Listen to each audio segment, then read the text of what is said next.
Labdien! Mēs esam satikušies podkāstā Neērtie jautājumi, kultūrpratības piezīmes. Un šodien viesos ir Maija Rudovska, neatkarīga kuratore, pētniece, mākslas kritiķe, un Igors Gubenko, filozofs, arī kurators, Latvijas Universitātes humanitāro zinātņu docents un satura redaktors. Sveiks! Labdien! Un mūsu šīsdienas saruna ir veltīta mākslas izglītībai, mākslas pedagoģijai un mākslai kā tādai saistībā ar cenzūru, pašcenzūru, tabū jautājumiem, var sakot ar kaut kādiem sensitīviem jautājumiem, kuri varētu būt un varētu arī nebūt mākslas izglītībā, un kuri tās kaut kādas robežas, kas vienmēr nav īsti varbūt tik strikti nospraužamas un saprotamas, kurā brīdī mums vajag konfrontēt kādu jaunu cilvēku vai vienkārši auditoriju ar jautājumiem, kas var izsaukt riebumu, bailes, nepatiku. Tā skaitā arī sāsinātu reakciju no kaut kādas tos cilvēkus pārstāvošas auditorijas, piemēram, no vecākiem vai dažāda veida politiķiem un politiskām vai daļai politiskām organizācijām, kurām arī ir savs viedoklis par robežām, ko drīkst un ko nedrīkst skatīties un ko nedrīkst pieminēt. Un tas, ko es jums patiesībā gribētu parunāt, ņemot vērā, ka jūs esat kuratori, varbūt tas sākuma ietvars varētu būt, ka jūs mazliet ieskicēt, kā jums šķiet, kur ir tās robežas, ko vērts ir rādīt, par ko ir vērts diskutēt, un kurā brīdī tās kļūst sensitīvas priekš jums? Vai sensitīvs ir kaut kas slikts? Man šķiet, tas tieši ir tas vērtīgais brīdis, kad es konstatēju, ka es esmu ievainojams, un ka tas, ko es redzu, pieredzu kā mākslas skatītājs, kaut kādā veidā mani destabilizē. Un varbūt, zināmā mērā, retraumatizē. Iespējams, atsauc atmiņā kaut kādas sāpes. Protams, vienmēr svarīgs ir tas konteksts, un ja šīs mākslas darba trāpījums manī ir tāds pārāk tieši, skaidrs, ka tas var arī tikt piedzīvots kā kaut kas ļoti nepatīkams, bet vai mēs varam kaut kā vispārināt šīs situācijas, ja tas ir jautājums konkrēti man, es domāju, ka tas, kas man ir nevēlams mākslā, ir, kad ļaunums un kāre pēc vardarbības un tāda perversa bauda pēc citu aizskaršanas, pazemošanas, ietērpjas ironijas, varbūt kaut kādas sociālās kritikas drānās. Es domāju, ka vardarbība būtu tas atslēgvārds un tas koncepts, kas lielā mērā nosaka tomēr manas personiskas robežas tam, ko drīkst un nedrīkst darīt mākslā, manuprāt. Man patīk, ka Igors reiz jau ieiet tādā sensitīvajā tēmā, vardarbības tēma mākslā, bet par to droši vien varētu daudz parunāt. Ja es tā atgriežos drusku pie tā jautājuma, Alni, tad, manuprāt, robežas var būt ļoti dažādas, un man šķiet tas ir ļoti arī komplekss jautājums, jo mēs ik pa laikam, manuprāt, kā sabiedrība pārdefinējam robežas arī, ko mēs ļaujam vai neļaujam. Teiksim, ja es salīdzinu no savas pieredzes, kas notika, teiksim, kāds 15 gadus atpakaļ, 20 gadus atpakaļ mākslas vidē tieši, tad varbūt tad tās robežas bija plašākas, tagad viņas sašaurinās, tā, es runāju par tādām vispārīgām tendencēm arī pasaulē, bet tad atkal tas ir kontekstuāls jautājums, tās robežas varbūt, teiksim, kādas noteiktas institūcijas vai varas iestāžu tajā viņu darbības modelī viņas var būt vienas, kādu citu grupu ietvaros vai neatkarīgi, teiksim, strādājoši, praktizējoši cilvēku darbības tajā amplitūdā viņas var būt citas, ja. Man, piemēram, pašai patīk caur šo te kurēšanas praksi pārbaudīt drusku arī robežas, ar viņām varbūt spēlēties citreiz arī. Tas ir pilnīgi cits jautājums, kur ir mans personiskās robežas un kur es kā mākslas profesionāls strādāju, testēju, teiksim, savā darbā viņas. Un man ir bijuši piemēri arī un izstādes, kur ir bijusi cenzūra vai ir gribēts kaut kādas darbības vai darbus cenzēt, un tad tā ir tāda diskusija, vienmēr tā ir saruna starp dažādām pusēm, kāpēc, jā, kas tad ir tās robežas, ka viena puse redz un otra puse atkal redz, ka varbūt tā robeža kādu ierobežo, jā. Nu, es tā ļoti vispārīgi tad runāju, bet tad varam konkrēti dažiem piemērus apskatīt. Jā, mums ir bijuši patiesībā Latvijā taču dažādi tie gadījumi. Es spēju restaurēt Neiburgas, pirmo Katrīnas Neiburgas gadījumu, tā Leļļu operas, tas reklāmas plakāts jau vairāk, to mēs nevarētu varbūt saukt. Arī gluži par mākslas darbu atsevišķi kā tādu patstāvīgu, bet tas drīzāk kā reklāmas produkts, bet tomēr saistīts ar noteiktu izrādi. Un, jā, ir, protams, arī Marka Rotko centrā bijuši gadījumi un Kristiāna Brektes vairāk kārtēji gadījumi. Ja mēs raugamies uz tiem, mēs gan jau visi kolektīvi pazīstam šos gadījumus, tad tiem nav kaut kas īpašs ļoti nezināms. Vai jūs prāt, tas varētu kalpot kaut kādai sarunai tādā pedagoģiskā nozīmē, kad jūs runājat ar cilvēku, kas varbūt nav saistīts ar mākslu, bet tā kā jums ir, piemēram, mērķis kaut kā viņu satuvināt ar domāšanas kaut kādām savādākām, stratēģijām vai mākslē raksturīgām radošam izpausmēm vai mēģināt paskaidrot to, kas gan notiek, tad, kad tu varbūt atsakies no tāda vienkārši pareizas pasaules uzbūves skaidrojumu, kur ir viss skaidrs, kāpēc kas notiek cēlonsakarīgi, bet mākslas pasaulē mēs varam ieraudzīt reizēm iracionālus kaut kādus risinājumus. Varbūt es varu tieši par to Neiburgas piemēru. Iespējams, ka mūsdienu, kā saka, tagad jaunāk cilvēki to neatminēsies, jo tas jau bija kādu laiku atpakaļ. Es neatceros, kurš gads. Laikam bija Pinokio. 2008. Laikam, jā. Bet kāpēc es to gribu pieminēt? Tāpēc, ka es tieši nākot uz šo sarunu domāju par to, kā ir mainījusies arī izpratne drusku, teiksim, tajā laikā, manuprāt, šis Neiburgas piemērs bija tāds, es būtu arī toreiz teikusi, tas nebija pieņemam, un ka tas tā kā, kāpēc, lai viņa nevarētu taisīt šādu darbu, kur viņa ir ar savu bērnu strādājusi, un viņš no aizmugures bija kails, ja, attiecīgi.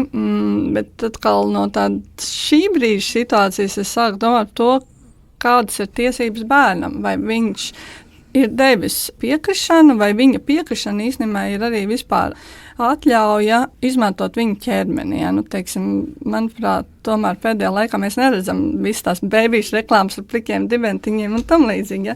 Kas laikam arī tomēr ir tāds rezultāts tam, ka mēs sākam respektēt vairāk bērnu tiesības. Tomēr mums kā vecākiem nav visa var izlemt, kā mēs savu bērnu, kur varam vizuāli izmantot un portretēt. Bet tas ir, manuprāt, tāds plašāks jautājums. Tas ir īstenībā ļoti interesants jautājums.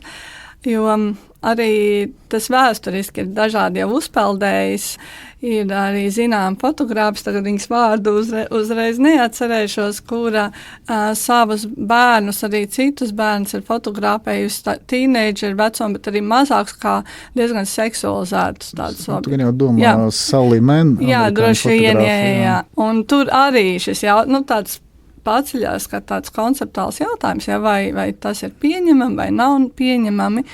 Un, man nav konkrētas atbildes. Es īstenībā domāju, ka tas ir interesants tāds arī diskusiju jautājums. Jā. Sally Mann, starp citu, tika kritizēta par to, ka tie viņas bērni, kas bija viņas bērni, ko viņa portretēja, ka viņi atdarina tās pozas, kas ir masu komunikācija. Tā kā reklāmas vai žurnāli, tā kā to glancēto lapas pušu, stilistikā. Kaut arī pašas fotogrāfijas bija melnbaltas ar lielu formātu kameru, tad tur tās pozas un tās tā kā izspēlētās tās lomas, kur tie bērni smēķē. Tad jā, tas jau tika kritizēts. Tas kailums viņos patiesībā ļoti daudz fotogrāfiju, kuros tas kailums ir bijis arī laika posmā, kad Sally Mann bija, un tas netika kritizēts savukārt. Te ir runa par to, ka viņi tā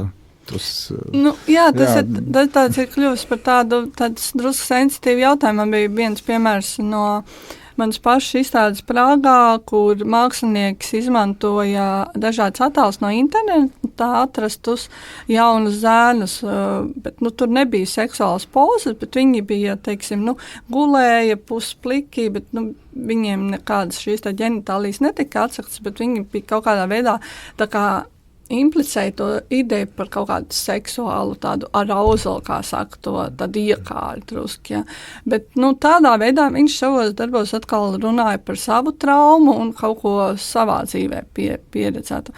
Bet šo darbu man gribēja cenzēt institūcijā. Viņi uzskatīja to par nepieņemamu, ka ir šāds attēlojums un ka tas ir tā kā pārāk seksualizēts un ka tas tā kā kaut kādā veidā, nav pieņemams. Ja? Tas vienkārši kā tāds piemērs. Ja? Bet arī šeit, manuprāt, atgriežoties pie pedagoģijas konteksta, ļoti svarīgi, manuprāt, ir redzēt, kā atkarībā no mūsu skatiena mainās. Vai ne? Mainās principā šo darbu jēga savā ziņā.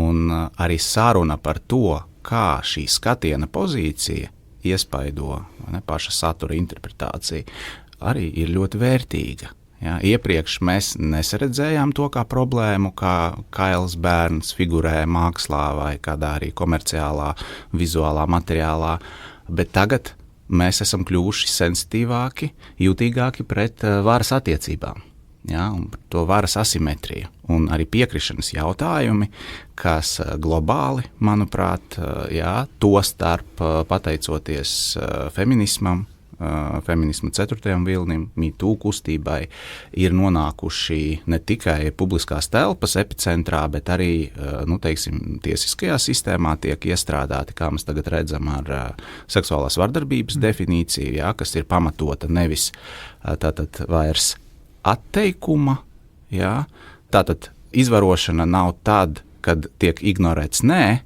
izvarošana ir tad, kad netiek sagaidīts jā.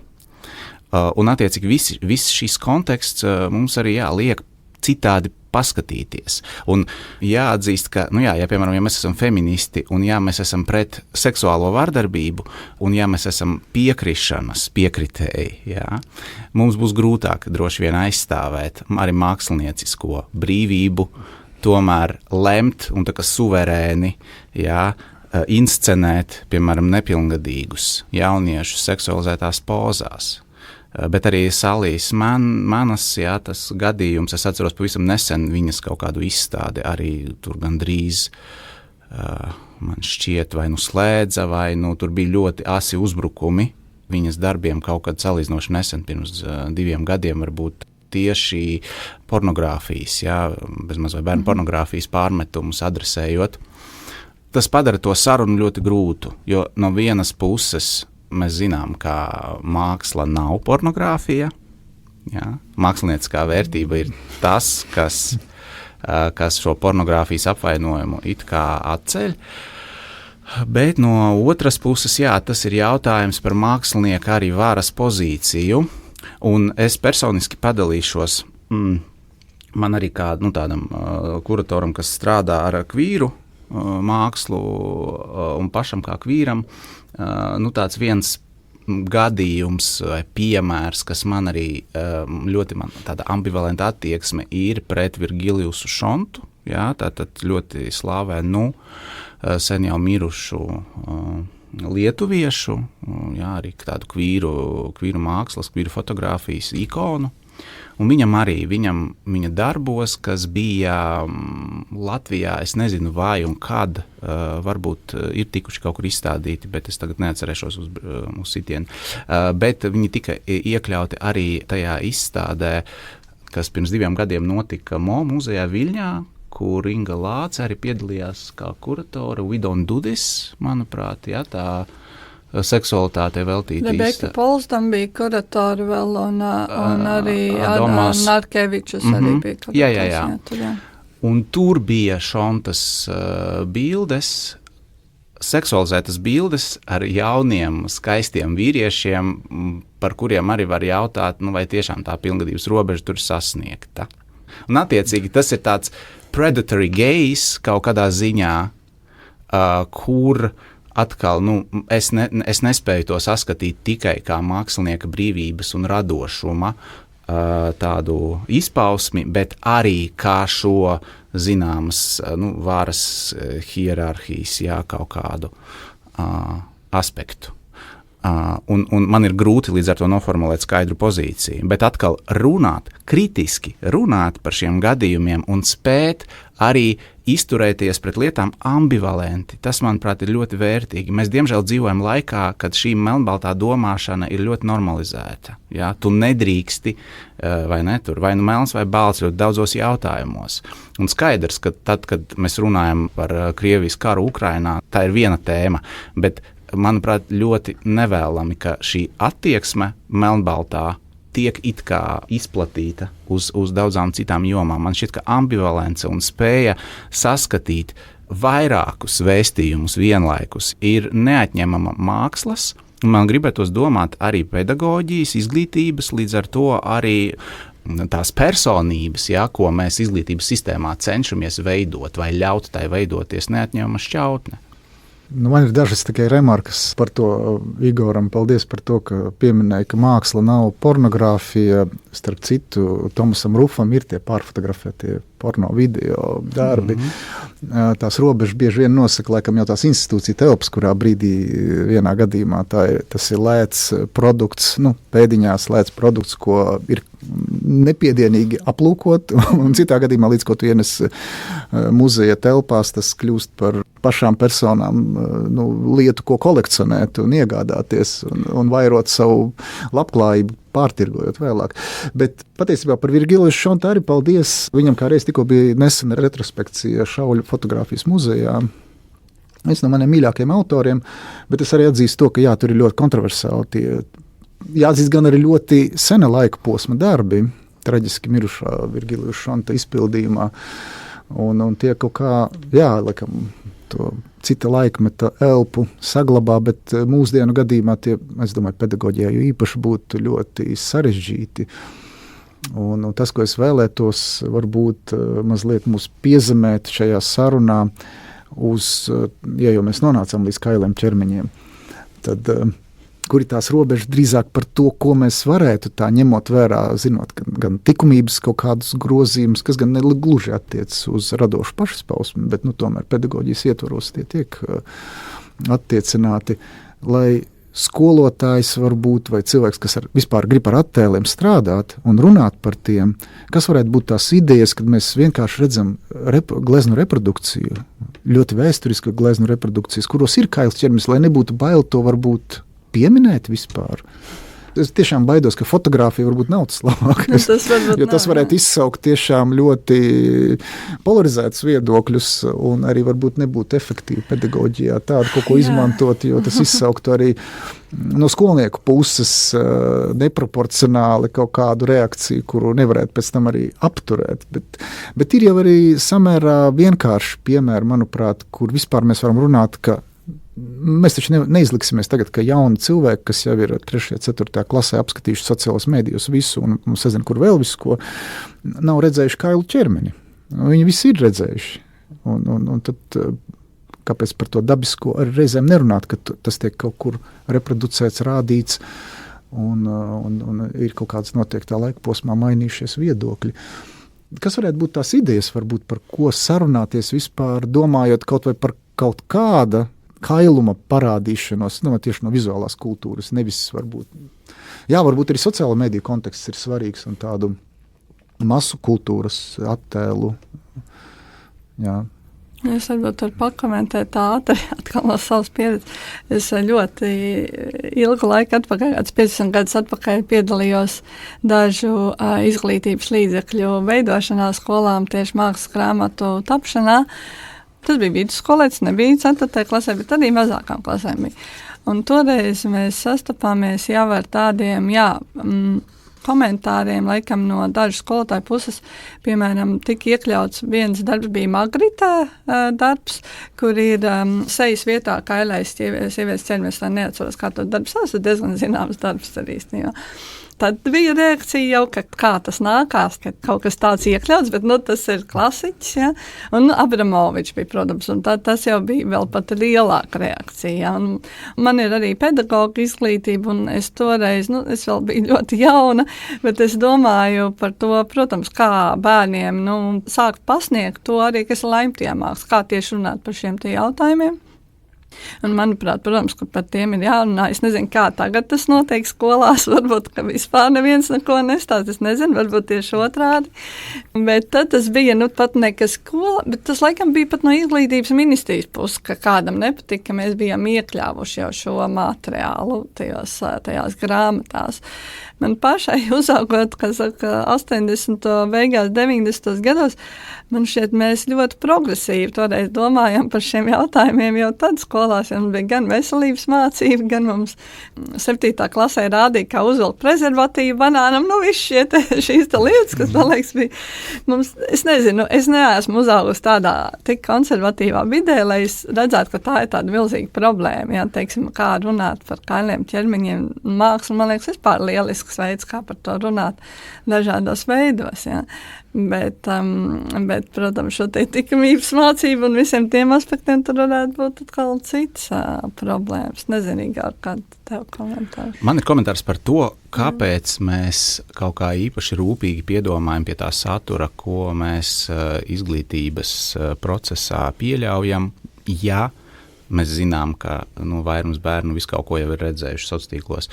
Man šķiet, ka viena atbilde, kāpēc tomēr ir svarīgi uzturēt tās robežas, ir tas, ka tieši tāpēc, ka skola nav sociālie tīkli, un attiecīgi tā ir telpa, kur cilvēkam, personai tiek piedāvātas un ieaudzinātas zināmas normas. Ja? Un tad tas, ka tu esi kaut kur slepeni savā telefonā, redzējis visu kaut ko sociālos tīklos, nenozīmē, ka mēs tagad šeit arī tev signalizēsim, ka šis viss kaut kas ir kaut kas pieļaujams.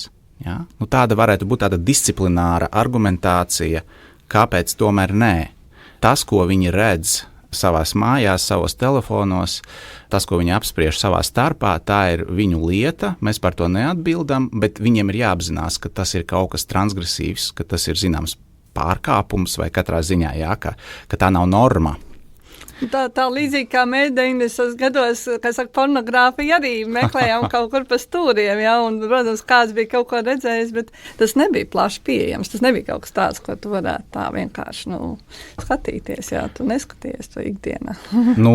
Jā, videokasetes gan cirkulēja, jā, un tad no 2000. Gadu paša sākuma, es atceros, es nonācu, interneta vidē 2000. Gadā konkrēti, kad man mājās parādījās internets, nevis kaut kur citur. Un, principā, tas bija tas laiks, kad es sāku tikt eksponēts dažādu veidu arī pornogrāfiskiem materiāliem. Es biju 15-gadīgs jaunietis, bet skaidrs, ka es tos meklēju. Protams, kā atrast un lejuplādēt video tajā laikā bija ļoti problemātiski. Pārsvarā tie bija statiski attēli, bet jā, pornogrāfija manā pasaulē ienāca vairāk nevis caur kaut kādiem žurnāliem, kasetēm, kas arī bija un cirkulēja, bet jā, jau caur internetu. Un jāatzīst, ka tajā laikā tā telpa bija daudz mežonīgāka un neregulētāka. Un skaidrs, ka 90. gadi bija hiperseksualizācijas periods arī. Mēs to varam svinēt kā tādu savā ziņā brīvības laiku, bet neaizmirsīsim, ka tas bija arī problemātiski. Piemēram, mani pārņem šausmas skatoties uz savām vidusskolas klases fotogrāfijām, kas ir 2000. Gadu sākums. Un es nezinu, varbūt tas bija viens konkrēts fotogrāfs, kurš tā darīja, bet man kaut kas liek domāt, ka vairāk tāds plašāks trends.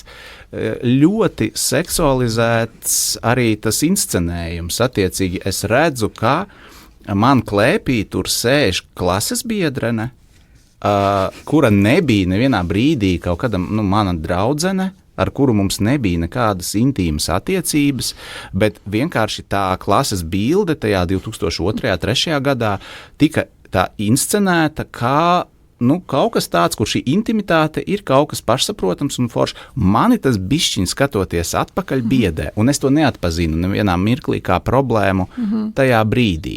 piemēram, ka man klēpī sēž manas klases biedrene, ar kuru man nav nekāds intimitātes. Bet varbūt tavs skatījums, tāpēc, ka tagad viņš ir cits, varbūt tad neizdomājies, ka tas varbūt uzrada kaut kādu papildus problēmu šobrīd, jo varbūt, ka toreiz tā situācija bija vienkārši ļoti ikdienišķi un familiāri, ka tas tavs klases biedrs apsvērš tavu klēpī un nobildējās un viss, kas tur tāds, Var jau būt, ka to inscenēja tiešām, kā Igors arī saka, fotogrāfs, un tas bieži vien, tas līdzīgi kā fotogrāfi, kas devās uz Āzijas valstīm un franču fotogrāfi un projicēja savas fantāzijas uz vietējiem iedzīvotājiem, fotografēja erotizētas atklātnīcas, kuras tirgoja Francijā. Tas jau arī tur jau ir tās varas varbūt. Un ja mēs to kontekstualizējam ar feminisma kritiku par, piemēram, nevēlamiem pieskārieniem, ar ko sievietes ikdienā ļoti bieži saskaras, šo tad arī tomēr man grūti to skatīt ārpus šī konteksta, vai ne, ka tiek uzskatīts, ka satuvinot ķermeniski šos divus jauniešus, ka tas ir kaut kas foršs, normāls un tā kā dabisks, bet īstenībā, kaut kādā ziņā arī tas atražo šo paternu, ka tā sieviete ir kaut kādā ziņā, tā vīrieša arī atribūts, jo viņa tu viņu var aizskat, jebkurā brīdī, ka viņa ir piesēdusi tā kā man klāt. Bet tāpat laikā, protams, naids pret seksu, viņš iet vienā paketē ar šo te kritiku, un to mēs arī nevaram, manuprāt, ignorēt. Attiecīgi, zināms, puritānisms, kurš gribot, negribot, nāk līdzi cīņai pret vardarbību. Un atkal, te ir nevis viens vai otrs, bet tas ir gan. Un, protams, ka es domāju, ka zūmeri, tātad Z paudze, 20 gadnieki šodienas, viņiem, kā to neskaitāmi pētījumi pierāda, viņiem, viņi ir daudz zinošāki par piekrišanas jautājumiem, arī par neaizskaramības jautājumiem, par vardarbības jautājumiem, un tas ir lieliski, un viņi ir zinošāki varbūt par mani. Nereti ir bijis tā, ka mani apgaismo, mani jaunāki paziņas, skaidro man kaut kādas lietas, kas man pašam nebija tā kā acīm redzams, bet vienlaikus viņiem arī ir, viņi mazāk vienkārši veido seksuālas attiecības, jo tās robežas, kuras viņus pasargā no vardarbības, no kaut kā nevēlama, vienlaikus viņus arī attur vispār no tā, lai kaut kas notiktu. Piemēram, kur tad ir tas eksperiments, kur ir tas, ka tu vispār pierod pie otra cilvēka ķermeņa, tu kaut kā pierod vispār pie intimitātes, jo neveido viņu uzreiz tikai tā ar vienu cilvēku, tas ir īstenībā arī sociāla, kaut kādā veidā prakse, kad tīpaši jaunības laikā, kad tu kaut kur burzies kopā, dejo, vēl kaut kas, tas viss taču ir, arī tādā veidā veidojās kaut kā, no psiholoģijas viedokļa skatoties. Tāpēc seksualizēts saturs, zināms, seksualizēts saturs izglītības procesā, manuprāt, tomēr ir labs iegans par to runāt, bet arī, protams, korekti. Un skaidrs, ja mēs runājam par klasisko mākslu ar visiem aktiem, tad arī, tas, ko mēs kā kuratori centāmies darīt izstādē Iekāres vārdā Nacionālajā mākslas muzejā pirms 2 gadiem ar Līnu Birzaku un Lauru Brokāni. Mēs cita starpā centāmies reseksualizēt tieši šo klasisko tēlniecību pirmām kārtām, bet vispār vizuālo mākslu, un atgādināt, ka iespējams mūsu šis neitrālais, sterilais skatiens, kas mums liek domāt, ka tur jau nav nekas seksuāls tajā kailumā, viņš savā ziņā ir deseksualizēts. Ka tas bija tāds rekontekstualizācijas mēģinājums, kas izsauca arī dažādas pretreakcijas, galvenokārt gan no mākslas zinātnieku puses, nevis no skolotāju, skolēnu un viņu vecāku.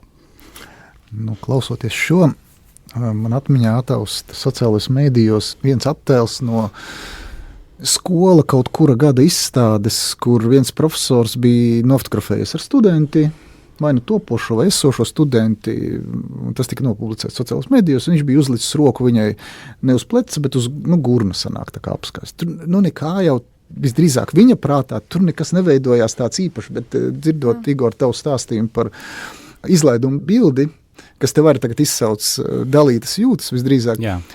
tad iespējams, ka mums nav nepieciešami kaili ķermeņi, lai runātu par robežām un lai ieraudzītu fotogrāfijās vai mākslas darbos kaut ko tādu, kas runā vispār par robežām, par ķermeņa uztveri, par vardarbību vienam pret otru, un kurā brīdī tās kaut kādas varas pozīcijas varbūt ir iespējams atklāt caur ļoti vienkāršiem žestiem, un tā bilde ir tajās sociālajos medijos, tā izsauc pārsvarā laikus, un tas starp tiem laikiem parādījās daži ārzemnieku komentāri, kur teica, profesor, kur jūs roka atrodas?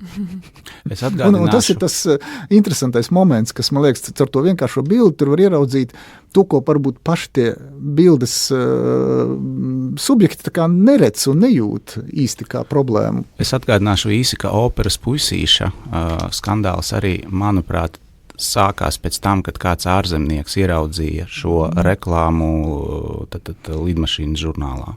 Uzrakstīja iesniegumu. Iespējams, tur bija. Neatcerējos. Vismaz tāda leģenda bija, bet tajā brīdī, man liekas, ka tur nebija arī kaut kādas varas politiskās maiņas saistītas ar operas pārvaraudzību, un tur varbūt vēl kaut kas bet bija. Tomēr, atgriežoties pie mākslas, Jā.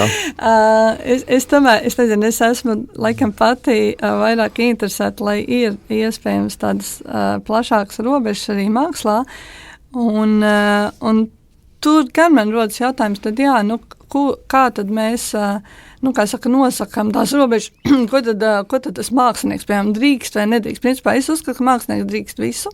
Principā, pēc būtības jau mēs esam komplekss būtnes, un mēs dzīvojam kompleksā sabiedrībā, un tas viss, kā mēs jūtamies, var iznākt arī mākslā. Arī tas, kas ir tabū, tas, kas ir tā kā nav varbūt pieņemams apkārtējiem cilvēkiem. Protams, jautājums, vai tad to izstāda vai neizstāda, vai kāds to redz vai neredz. Bet kā tad runāt arī par šiem sensitīviem jautājumiem, jo mēs, piemēram, izglītības procesā nerunājam par tiem, vai, teiksim, mēģinam drusku tā, šitas ir tik tā, tur tā robeža ir tāda, mēs par to nevaram runāt. Kurā brīdī tas viss, kā saka, būs atpakaļ ar lielu spēku, jā, jo, manuprāt, tie ierobežojumi, jau ar kuriem mēs arī tagad sastopamies bieži vien, tā reakcija, ko mēs redzam sabiedrībai, ir tā ka, cilvēki jūtās vienkārši, viņi nevar paust bieži vien kaut kādas savas sajūtas, jā. Piemēram, savus rasistiskus stereotipus izspēlēt karnevālā. Par tiem, jā, tas būtu dažiem atsevišķi. Tos kādreiz, man liekas, neviens nekautrējas Latvijā paust. Jā, tos gan nekautrējās paust, jā. Tur tas ir laikam atsevišķs gadījums. Bet te es gribēju pieminēt vienu piemēru, igauņu mākslinieca Anna Stīna Treimunda, kur ir principā tāda pirmā kvīru mākslinieca Igaunijā, un arī to ļoti atklāti tomēr pauda, un bija aktīviste arī, un viņai ir tāda darba sērija, kas aplūko principā BDSM prakses. Un viņas darbs, kur bija interpretācija par Gustavu Kurbē pasaules dzimšanu, ja mēs atceramies, tā ir, kur parādītas sievietes ģenitālijas, principā, un neiedzinoties to, kā Kurbē darbs tapa un par Lakānu vispārējo. Šo darbu mēs gribējām izstādīt izstādē Parīzē, un viņš tik cenzās tieši šī iemesla dēļ, ka tas institūcijai, principā tā bija ļoti nozīmīga mākslas institūcija, Fondācija Rikārda pašā centrā pretī Amerikas vēstniecībai. Viņu direktore nocenzēja šo darbu, jo tas bija pārāk nērts. Tāpēc, ka tas darbs attēloja, viņš principā imitēja gandrīz šo te pasaules dzimšanu, bet tur bija redzams fistings, tas saucamais, kas BDSM tā kā praktizējušiem cilvēkiem ir pieņems tāds seksuāls akts, jā. Jā, tā esot vienīgā seksuālā prakse, ko izgudroja cilvēki 20. gadsimtā. Jā, jā. Vienīgā modernā seksuālā prakse. Un man īstenībā šķiet ļoti interesants šis gadījums, jo tur ir tas jautājums, tad tagad mēs nerādīsim un nerunāsim par to, jo tas ir pārāk, kā saka, trigerējoši, ja kādam, tad, es labs jautājums. Mazu stāstiņu atkal piedošanu par iekāras vārdā, kur šis darbs bija iekļauts un eksponēts. Un es vēl atceros, ka toreizēja muzeja direktora Māra Lāce, apskatot jau gatavu izstādi, īsi pirms atklāšanas, viņa teica, tā izstāde jums sanākusi tāda ļoti maiga. attiecīgi... Pēdiņās māja? Nē, tiešām viņa vairāk kārtīgi man to ir skaidrojusi, ka viņa bija sagaidījusi kaut ko tādu pikantāku varbūt. Un par ko tas liecina? Ko tas liecina par Latviju? Ko tas liecina par Latviju? Jā, tieši tā, labs, jā. Varbūt tas arī kaut kādā piedošana ļoti provokatīvi, bet varbūt fakts, ka Nacionālajā muzejā šāds darbs bez problēmām tiek eksponēts, tiesa gan ar brīdinājumu, tad 18 gadu, tas brīdinājums bija, ka jaunāki cilvēki par 18 gadiem varēja tikai vecāku vai pieaugušo pavadībā izstādi apmeklēt. Un, piemēram, tas Sabilas karnevāls, rasistiskais. Varbūt tās ir, posmi, vienas ķēdes posmi, ka mēs esam tāda telpa, mežonīgi austrumi, labi, piedošanu. Es ļoti provokatīvs kļūstu, ka, tātad politkorektie rietumi nespēja to darīt, bet mēs spējam. Bet man ir jautājums arī par to, kā jūs interpretējat to Sabilas karnevālu lietu, jo tas patiešām cilvēku nezināšana, drusku tā kā saka, tad varbūt tas ir tas izglītības jautājums, kur nav runāts par to, cik šie jautājumi ir, sensitīvi, tomēr cilvēkiem būtu jāpadomā, kā citādāk krāsas cilvēki varētu justies, vai tas varbūt ir provokatīvs arī gājiens drusku pēc būtības, jo es nezinu, kā to īsti nolasīt. Grūti pateikt to organizatoru visas zemos domu slāņus, kur tur ir kaut kāds politiski varbūt izdevīgāks vēstījums vai vienkārši nejaušība, bet zinot jaunos cilvēkus, kas atnāk studēt, principā viņi neatpazīst blackface. Tas ir vēstures nezināšana vienkārši, ka kādreiz baltos pārkrāsoja teatrāliem uzvedumiem, lai aizvietotu un izspiestu pat no aktieru pozīcijām melnos. Un līdz ar to tas netiek uzskatīts par kaut ko sensitīvu vispār, to nevar atpazīt. Un tas izskatās smieklīgi, tāpēc, ka ir ļoti maz joprojām citas rases pārstāvju. Tīpaši mazpilsētās, tīpaši tur, jā. Arī lielpilsētā, cik tad mēs šodien ieraudzījām? Ļoti maz, un tas rada tādu, mēs runājam it kā par abstraktu kaut ko un neesošu šeit, bet patiesībā esošu, un es domāju, labi, ka mēs nonācam līdz tam Sabilas gadījumam, jo man liekas, ka mēs ejot pornogrāfijas virzienā diskutējot, mēs nonākam pie tādas tiešām priekš skolas vides vai līdz 18 gadu cilvēku izglītībai gluži pielietojam kaut kā. Tomēr tās tabū un kaut kādas robežas ir pamanāms daudz labāk reizēm varbūt arī, un tās, kas ir noderīgas varbūt pedagoģiskām praksēm, kaut vai šādā Sabilas gadījumā, par kuru var sarunāties. Un es domāju, ka tur būtu pietiekami daudz polarizētu viedokļu, ņemot vērā vēl visu to, ka tomēr tie jaunie cilvēki dzīvo ģimenēs, kurām ir kaut kāds arī viedoklis vai viedokļa absence. Un mazliet vēl pieminot to, ka ja mēs runājam par to saturu, kas varbūt tiešām jācenzē no skolas satura, tāds pornogrāfiska vai ļoti atklāta kailuma kaut kādi attēli, jo skolotājs arī zināmā mērā ir pakļauts ļoti konservatīviem, manuprāt, tomēr sabiedrībai, un daži iesniegumi par skolotāja neatbilstošu rīcību, kas rezultējas ar paskaidrojumiem direktoram, var būtībā kalpot, principā gadu laikā 2 var kalpot par iemeslu atlaišanai. Jebkurš jau tomēr to saprot, un viss ir ļoti sensitīvi, bet tas nenozīmē, ka tēmas, kas ir saistīts ar ķermeņa atainojumu, nevar tikt diskutētas. Tikai varbūt mazliet savādākā griezumā. Minot arī to, ka tas Sabilas, man liekas, gadījums ieskicē vienu lietu, tas ir saistīts ar rasi, protams, un tur kārtējo reizi ir tāda ļoti stereotipiem pielādēta teritorija. Bet ir jau daudzas citas arī tabū tēmas, par kurām varbūt, kuras ir absolūti ikdienišķi, piemēram, dzemdības, piemēram, menstruācijas, ja mēs skatāmies no tādām feministu pozīcijām, tas viss ir izslēgts no jebkādas komunikācijas, un mākslas pasaulē tas parādās, un arī tur tas izsauc diezgan tādas sensitīvas reakcijas.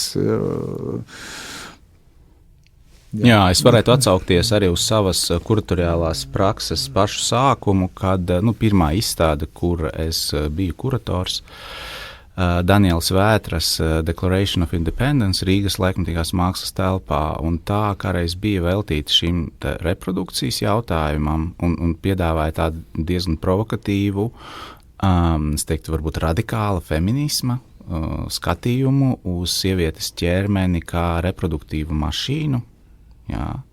Attiecīgi, es teiktu, ka tā bija diezgan transgresīva savā veidā, kādā šis jautājums tika risināts, un kā man stāstīja arī cilvēki, kas bija apmeklējuši izrādi, kas arī izstādes ietvaros norisinājās, ka,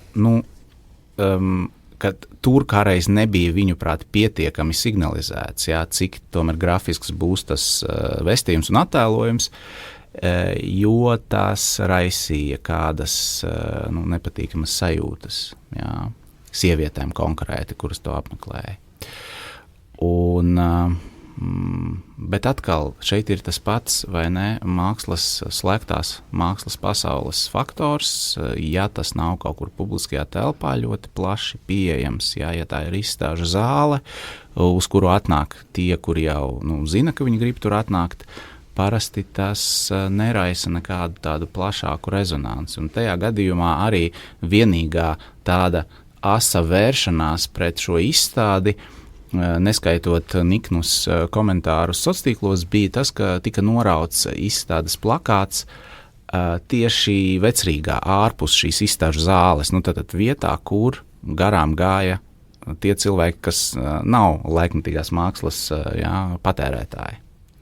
Bet te ir interesants jautājums, droši vien, vai kurators un pats mākslinieks, vai viņi tā kā ekspektēja, ka nekas nenotiks, tā ir tā ekspektācija, vai tieši, ka ir šī reakcija, ir arī daļa no šīs te mākslas, principā, tad tā arī vēstījuma kaut kādā ziņā. Te vienkārši atsauc drusiņu uz Mihaila Haneki, kino režisoru, kuram ir īstenībā šādi darbi ļoti daudz, un man ļoti patīk tas tieši tāpēc, ka viņš vienā no saviem darbiem, to Funny Games, bija komentējis, kāpēc tur tā brutālā vardarbība tiek attēlta. Viņš teica, ja jūs neiet ārā no kino tajā laikā, tas nozīmē, ka es neesmu sasniedzis īstu auditoriju, ka es īsti neesmu to vēstījumu nodevis, jo īstenībā tas vēstījums ir par to, ka ir vārdarbība grūti tolerēt. Jā. Un mums nevajadzētu kinoteātrī skatoties filmiņu tolerēt, kā to biežiem, vai ļoti bieži Holivudas filmas vienkārši dara. Jā. Pasniedz to estētiski vai tam līdz. Tas tikai kā viens piemērs. Un tad jautājums tev, jā, vai teiksim, šī reakcija tieši tādā transgresīvā mākslā ir arī tas, kas ir vajadzīgs. Varbūt tas ir tas, kam ir jānotiek. Manuprāt, tā ir jānotiek, un tā kaut kādā mērā tika arī sagaidīta.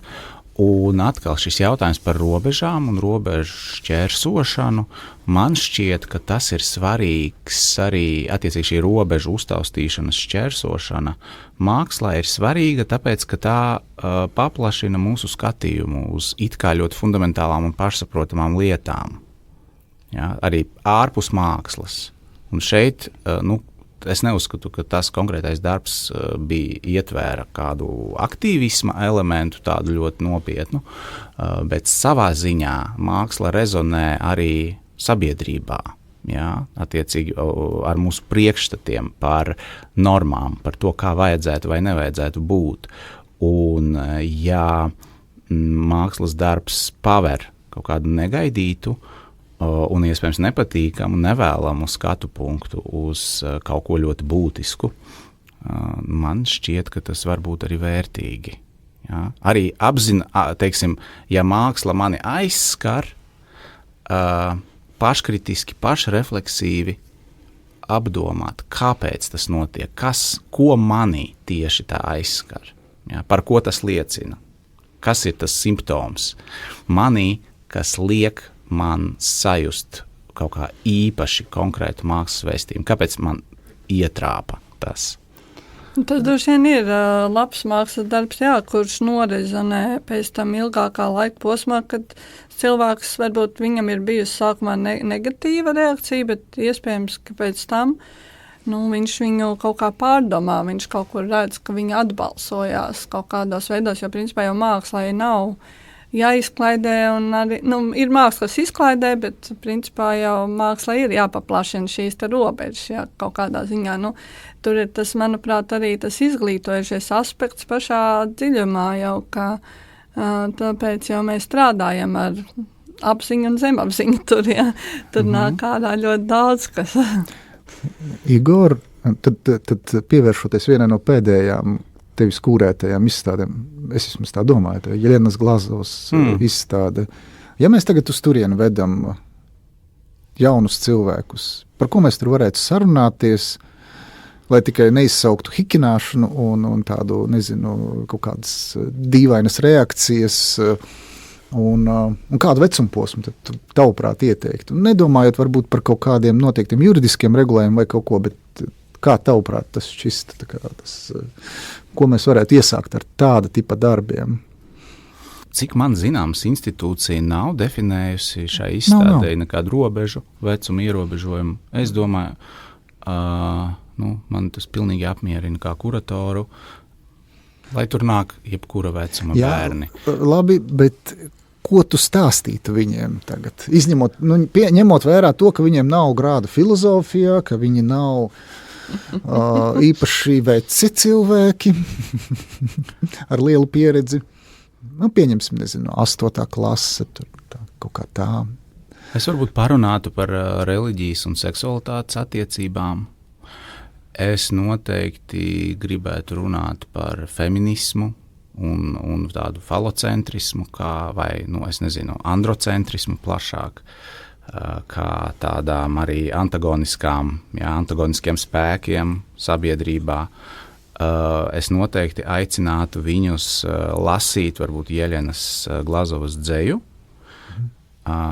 jo arī izstādes nosaukums cilvēks uzvārdā visums ir aizgūts no viena dzejoļa. Jā, es negribu līdz ar to teikt, ka dzeja viņai ir primārs medijs, izpausmes medijs, bet tomēr tā varbūt arī paplašina šo tvērumu, ko mēs sastopam šajos tādos fetišizētajos tēlos, ko viņa attēloties savos akvareļos. Es domāju, ka tur ir daudz tēmu, par kurām var runāt arī ar gana jauniem cilvēkiem. Lai gan, protams, tāda saruna jau paredzētu, tur man ir grūtāk atbildēt uz jautājumu par to sarunu, man ir grūtāk nekā atbildēt uz jautājumu par vienkārši cilvēka nonākšanu tajā izstādē. Man būtu grūtāk šādu sarunu uzturēt ar cilvēkiem, kas ir stipri jaunāki par 16. Ko darīt tai skolotāji vai skolotājiem? Kāda varētu būt tā recepte? Es nezinu, izlasīt kaut ko, sagatavoties, jo ne katrs, un arī es nedomāju, ka pamatskolas skolēni būtu gatavi klausīties sarežģītus filozofiskus terminus, un arī tam nebūtu nekādas nozīmes. Būtu svarīgi tā kā kaut kā pieejami veidot diskusiju, lai cilvēks nevis vienkārši paklausās kaut ko neatpazīstam, bet mēģina kaut kā izprast. Ko varētu skolotājs, izlasīt, uzzināt, noskatīties iepriekš, lai varētu veidot, kaut vai 5 teikumu diskusiju ar tiem skolēniem, ko viņi tad varbūt, vai viņš būs atveduši tur. Ja nav tevis klāt. Man nav gatavas atbildes, bet man ir aizdomas, ka pastāv vienkārši ļoti daudz kvalitatīvu materiālu par to, kā par šīm tēmām runāt ar skolēniem. Varbūt Skola negluži 2030 būs sarežģīti. Kaut kur ārpus Latvijas jāpameklē, lai gan es domāju, kā tās vērtības un tikumi, kas arī skolā 2030 programmā ir uzskaitīti, kā tas, kas veido šo mērķi, uz ko tad vispārēja izglītība virzās.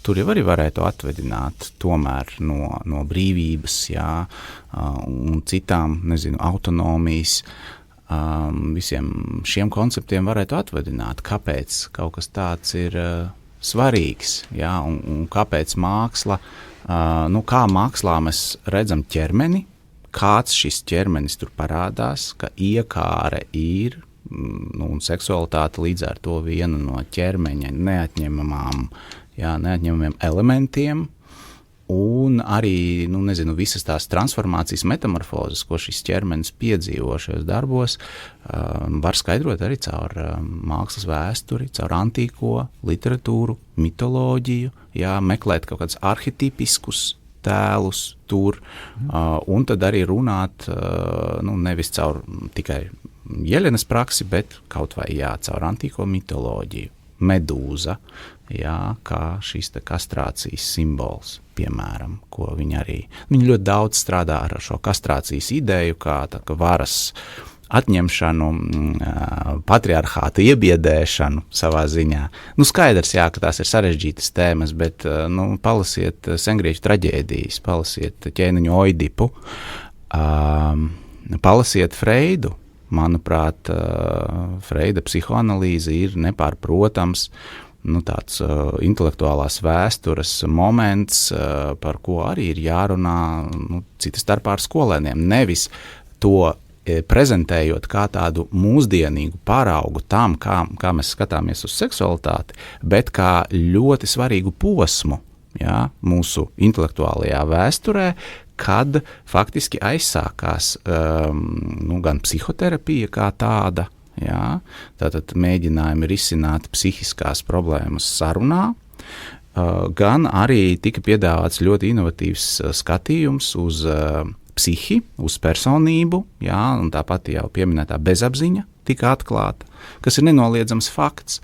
Un mēs varam jautāt, ja teiksim konkrēti caur psihoanalīzi mēs pieejam šai izstādēji, no kurienes nāk šie tēli, no kurienes nāk mūsu sapņu tēli.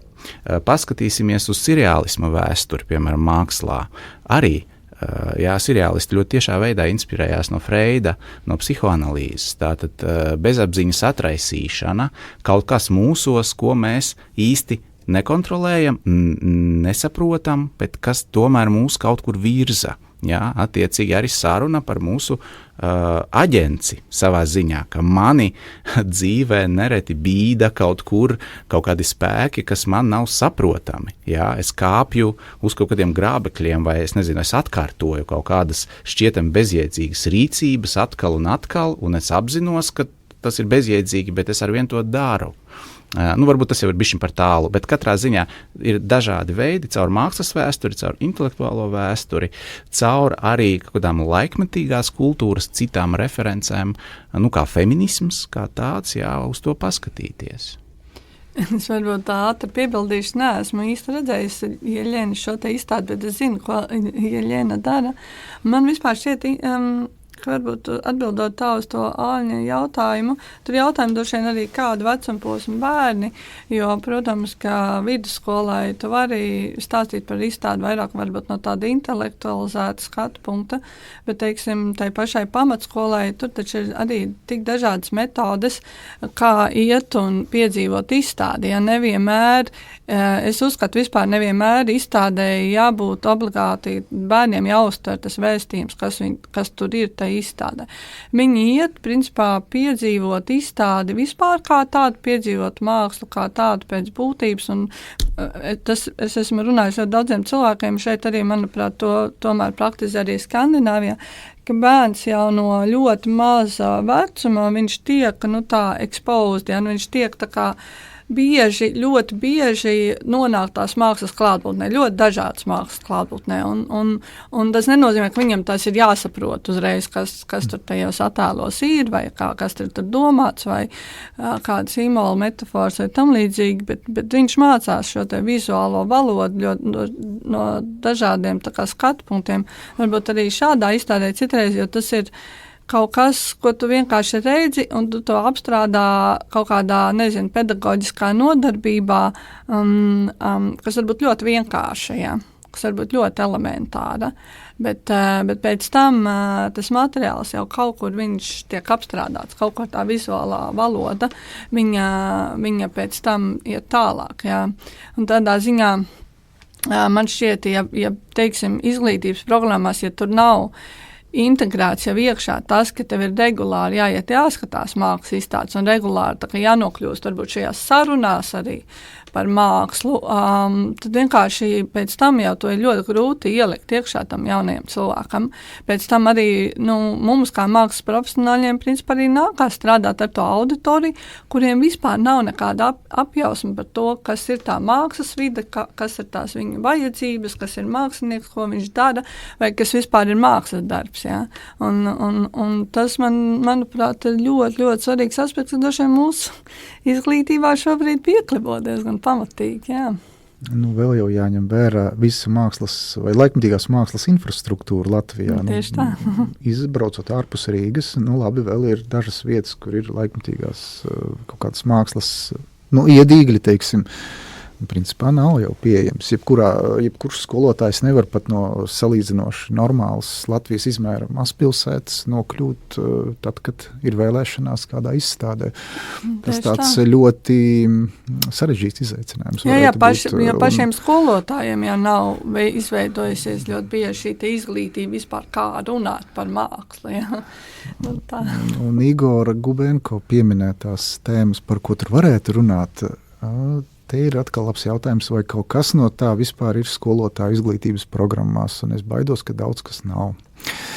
Tā varētu būt arī tāda sarežģīta, atrisināms jautājums, kas varētu būt pat paauģu jautājums. Mīļie skolotāji, nāciet ciemos, tā teikt, izstāstīsim, parādīsim. Es vienmēr esmu atvērts un pateicīgs, kad mani aicina runāt ar skolotājiem, jebkādā akadēmiskā formātā. Nenotiek tas pārāk bieži, bet, jā, nevaru neko komentēt par studiju programmu, attiecīgo saturu, bet katrā ziņā, jā, tās iespējas, šīs zināšanas smelties, manuprāt, ir arī ārpus šīm programmām. Es pavisam īsi vēl vienu tādu diezgan pašcentrētu piebildi, ja drīkstu par šīm sarunām ar skolēniem. Īstenībā man daudz problemātiskāka. Arī tā atklāti un paškritiski domājot, šķiet nevis Jeļenas izstāde šajā aspektā, bet izstāde Nepieskaitāmie medicīnas vēstures muzejā, kas kopā ar Kasparu Vanagu, Māru Traumani un galveno pētnieci Annu Žabicku veidota. Un tur tā nav tīrā mākslas izstāde, tur ir māksla, bet tā ir tāda starpdisciplināra arī faktiski izstāde zinātnes vēsturē, medicīnas vēsturē, dažādu priekšstatu, to starp, piemēram, rasisma vēsturē. Ja? Un tur mana tā baža ir, ka, protams, kuratori ir pacentušies visu izskaidrot un šo kritisko skatījumu artikulēt, bet tas vistiešāk parādās tieši izstādes tekstos. Tajā brīdī, kad tu nelasi kā apmeklētājs šos tekstus un kad tu izej cauri izstādes telpai, un kad neviens nesniedz arī komentāru, jā, nav nekādas garantijas, kā, piemēram, izstādītas 20. gadsimta sākumā rasu bistes, jā, tādu kā arī pedagoģijas līdzekli sava laika. Šis cilvēks nointerpretēs kritiski, kā mēs to būtu gribējuši. Varbūt drīzāk otrādi, ieraudzīs tur apstiprinājumu tiem rasistiskiem stereotipiem, kuri, diemžēl, nāk pie mums arī ne tikai no sociāliem un kaut kādas populārās kultūras, bet arī no izglītības sistēmas. Jā. Es arī atceros visas tās rasu bildes mācību grāmatās kaut kad iepriekš, savā skolas laikā. Un, teiksim, mans satraukums vairāk ir par to, ka šo kritisko slāni, ko kuratori ir centušies artikulēt, ļoti viegli ir vienkārši nepamanīt, un šīs pagātnes šausmas, tā teikt, un pagātnes vardarbīgo skatienu vienkārši saglabāt un interpretēt šīs piespiedu sterilizācijas vai kaut kādu vardarbību pret etniskām un cita veida minoritātēm, par ko mēs tur runājam. Interpretēt to kā kaut ko varbūt ļoti arī pareizu, ko mēs zinām. Jā. Varbūt runājot par to, ka ir kaut kādi veidi, kā uzzināt, ko darīt un iegūt kaut kādu valodu, ar kuru vērsties pie skolēniem. Varbūt tur var palīdzēt kultūra žurnālistika, ko tu kā satura redaktors varbūt rekomendētu lasīt. Tur iespējams ir tie pareizie veidi, kā vismaz uzdot jautājumus par to, ko mēs redzam, izstādēs, mākslā. Un tur varbūt ir arī tā recepte, kā konfrontēt ar kaut kādu varbūt negluži, negaidīt varbūt saturu vai tādu nevienkārši izskaidrojumu saturu no vizuālās kultūras vai no kaut kādas citas mākslas vai pasaules parādībām skolēnus, pat ja tev nav blakus izstāžu zāle, pat ja tev nav blakus reprodukcijas kaut kādas milzīgas, Rotko gleznas vai, kaut kas daudz provokatīvāks. Tās ir tikai manas pārdomas, varbūt ir Es noteikti gribētu, lai kultūras žurnālistika un kultūras un mākslas kritika paliktu relevanta plašākai sabiedrībai un it sevišķi jauniešiem, bet atkal, ko mēs redzam, ka rakstītais vārds strauji tomēr zaudē savu auditoriju, vizuālie formāti attīstās, principā kritiķus izspiež influenceri, un arī kritisku mākslas iztirzājumu, izvērtējumu varbūt daļai izspiež arī principā tādas reklāmas rakstura, kaut kādas prezentācijas. Katrā ziņā mākslas veidotāji, it sevišķi, ja mēs runājam par tādu industrijām, kultūras industrijām, viņi ir ļoti ieinteresēti, lai par viņiem runātu nevis kritiski, bet vairāk izceltu, cik tas viss ir lieliski. Līdz ar to, diemžēl, mūsu laikmeta kopējais intelektuālais klimats nerunā par labu tām, lai kvalitatīva, niansēta mākslas kritika būtu vairākuma patēriņa un intereses objekts. Taču es arvien ticu, ka vismaz šauram interesantu lokam, elitāram lokam, diemžēl. Tā paliek aizstoša, un man ir prieks, ka žurnāls Satori, kurā es strādāju, ir viena no, nebūtu nevienīgā, bet viena no tām vietām Latvijā, kur šādu kritiku var izlasīt. Un man ir prieks par to, ka vienlaikus it kā par spīti manis arī teiktajam, ka arvien ir jaunieši, kuri sarosās veidot kaut kādus jaunus arī intelektuālus medijus. Biežāk šie projekti nedzīvo ilgi, un es noteikti nedomāju to problemātisko gadījumu ar Rīgas laika domēna apropriāciju, bet fakts, ka ir arvien kaut kur mūsu vidū jauni cilvēki, kuriem arvien šķiet interesanti un svarīgi tieši rakstītajā formātā izklāstīt kaut ko, kas viņiem ir būtiski. Tā kā redzēsim, kā mums ies, bet kopumā mūsu laikmets šī vizuālā valoda, vizuālā gramatika un arī mūsu absolūta netolerance pret tukšu laiku, pret garlaicību nosaka to, ka gari teksti bez attēliem principā, manuprāt, viņi kļūst par ļoti, ļoti, ļoti tādu nišīgu produktu. Mēs netolerējam tukšu laiku, mēs sniedzamies pēc tālruņa, vietālruņa, katrā brīdī, kad mums nav ko darīt, un vietālrunis mums, protams, piegādā pilnas smadzenes, ar visu kaut kādu saturu. Par to ļoti labi raksta korejiešu filozofs, kuru vārdu es neprotu izrunāt latviski, savā darbā Burnout Society, izdegšanas sabiedrība. Mēs esam kļuvuši pārāk pozitīvi tādā ziņā, ka mēs neprotam klusumu, mēs neprotam tukšumu, mēs neprotam iepauzēt, un mēs esam uz šīs, šo digitālo platformu adatas, visi sēžam, jo tie ir arī mūsu darba rīki, mūsu pašprezentācijas rīki, bet vienlaikus tie ļoti brutāli kolonizē mūsu prātus.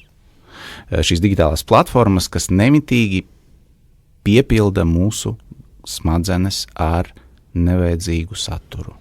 Un tātad atgriežoties pie pamatargumenta, garš rakstīts teksts, neiekļaujas vairs īsti šī satura paletē, diemžēl.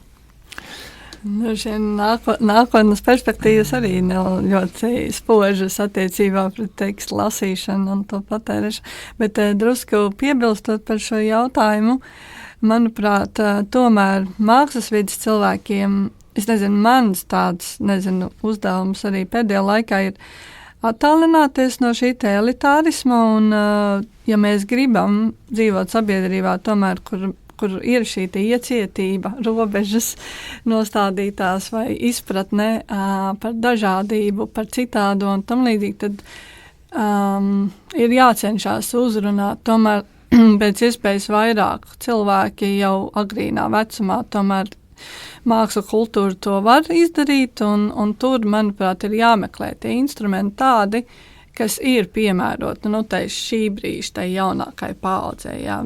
Tie nebūs gari teksti, tas ir skaidrs, tā droši vien nebūs mākslas kritika arī, ko, protams, man arī sāp par to sirds, jo, manuprāt, jau kāds gadus atpakaļ jau bija skaidrs, ka mākslas kritika ir mirusi kā žanrs, un tad, un tad vienkārši jādomā šie jaunie formāti, jauni veidi, kā strādāt ar publiku. Es nedomāju ar, kā saka, ļoti plašām masām, bet tieši iespējams ar jaunāko paudzi, kuri arī būs tie, kuri veidos to nākotnes sabiedrību. Vizuālā māksla šajā ziņā ir diezgan izdevīgā situācijā, jo tā tieši daudz labāk pakļaujas šīm sociālo tīklu formātam, un nereti var redzēt, kā jaunieši atnāk uz, piemēram, Nacionālā mākslas muzeja izstādēm, tāpēc, ka Instagramā viņi ir ieraudzījuši kādu darbu konkrēti. Tas bija tāda teksta izstāde Eltes Ansons kurētā pirms arī kādiem 2-3 gadiem, un tur bija Kristiāna Brektes uzraksts Viss slikti, laikam tas, jā. Laikam, jā. Nenormāli daudzi skolēni bija atnākuši uz to lielu grupas izstādi lielajā zālē, tāpēc, ka šis konkrēts darbs bija ieguvis kaut kādu virālu izplatību sociālajos tīklos. Tā kā vizuālā māksla, ir diezgan privileģēta no šī tieši aspekta.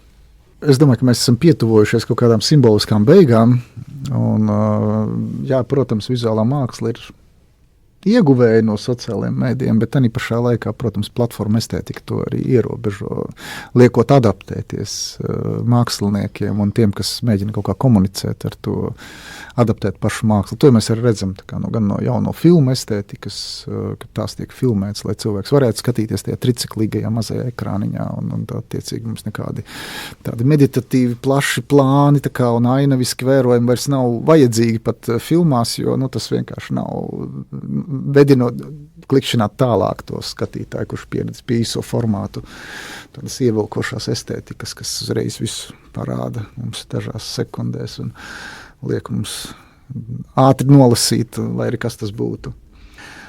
Lūk, bet es domāju, ka mums nevajadzētu domāt varbūt, ka dažādi teksti ir tikai nišai, elitārai domāti, un ja mēs runājam par cilvēkiem, kuriem ir tomēr gan uzlikts mērķis izglītoties un pašizglītoties kā skolotāji, un kuriem kaut kādā veidā gan jau arī misijas apziņa nosaka to, ka ir jāatrod veidi, kā konfrontēt savus audzēkņus ar interesantiem jautājumiem. Es neteikšu nē ar tiem interesantiem jautājumiem par visādām tēmām un kā par to sarunāties. Tad, manuprāt, kultūras žurnālistikas saturs, gan Satori, gan Art Teritorija, gan Punktum, gan Fotokvartāls, kas ir latviešu valodā, tas ir pieejams. Tur ir visa tā terminoloģija, tur ir dažādi veidi skatījumi, kas ir gan sarežģītāk, gan vienkāršāk noformulēti. Un tie, manuprāt, ir ļoti labs palīgs cilvēkam, pat nemeklējot sarežģītu literatūru. Un tīpaši angļu valodā. Arī žurnāls Kinoraksti, es noteikti piemetinātu, un portāla LSM kultūras sadaļa. Jā. Es domāju, ka mēs varam nobeigt uz šīs visumā pozitīvās nots ar aicinājumu lasīt, pietuvoties arī neērtām tēmām. Un studijā bija Maija Rudovska, Igors Gubenko un es Alnis Stakle. Paldies! Paldies!